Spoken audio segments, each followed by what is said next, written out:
bill's name on it coming out of Congress, it's almost inevitable that it's going to do the opposite. Right. So it was a very unpatriotic bill. If they would have called it to repeal the Fourth Amendment Act, I guess nobody would have known.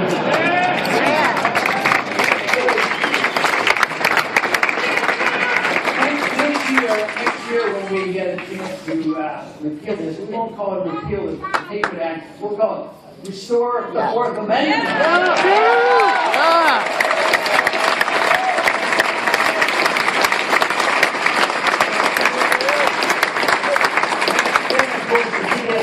Assume that they have a right to search, seek, and prod us all at the airport and sacrifice all our liberties.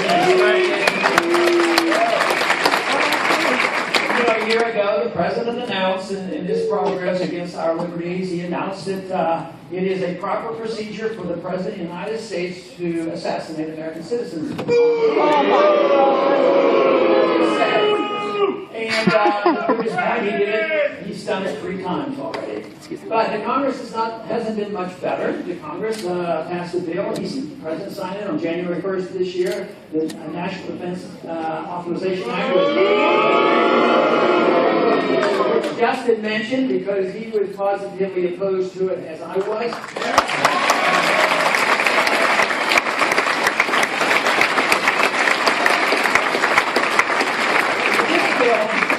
This bill literally repeals quasi comitatus, keeping the military out of the state civil laws. It allows the military to arrest any American citizen if he's associated with any particular group. Just associated.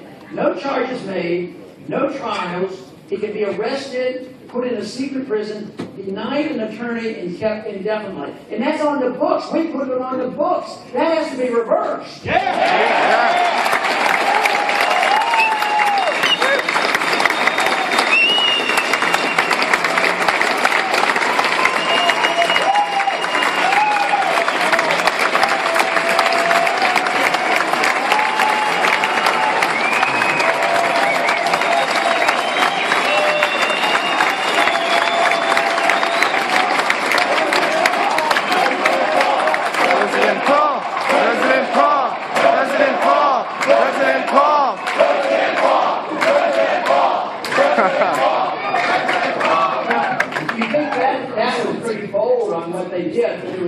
Provision that fortunately was removed. There was a provision that was in the bill and nearly passed. It had gone through the House and it was coming out of the Senate. So when it was on the Senate floor, and the provision said that if you are arrested and you are charged and you have a trial and you're found innocent, they could still keep you indefinitely in prison. Unfortunately, there was a senator from, I think it was Kentucky, that got that.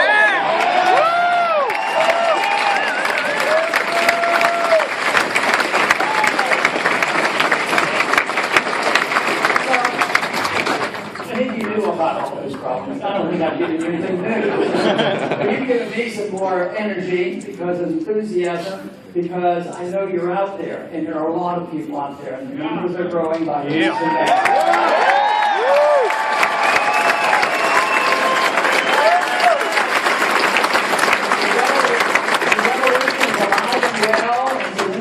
Revolution, and let me tell you, there are a lot of young people wanting to lead the charge, and that's right.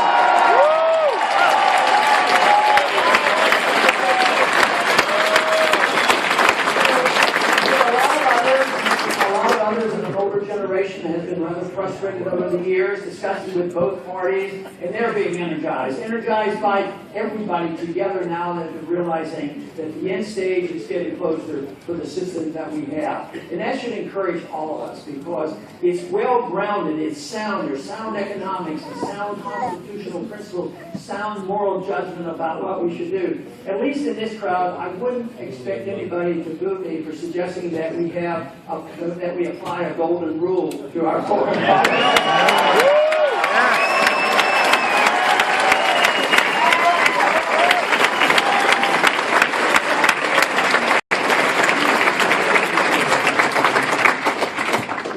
John Allen said that what we need is a powerless, irate minority. We don't need the majority. You need a minority, because that's the way it is all the time, because they energize the rest of the people.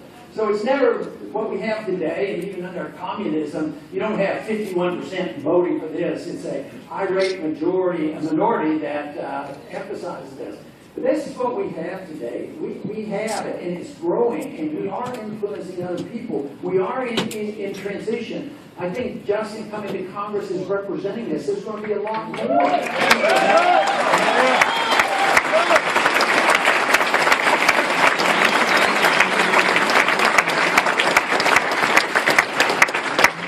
And if you look at what's happening across the country, we can't even keep track of it all. I go around the country, this really got moving about 4 years ago, but I meet people who are in office, they're state representatives and local offices, they're all over the place, and this is wonderful. That's how a real revolution occurs. And ultimately, if these ideas are to prevail, they will not be Republican ideas. They have to be pervasive and invade both Democrats and independents and Republicans alike, because that is what we're facing today.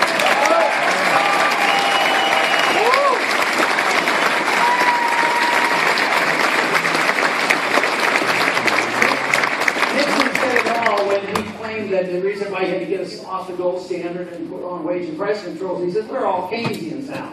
But someday we have to reverse that. We need to say, we all believe in the free market and sound money.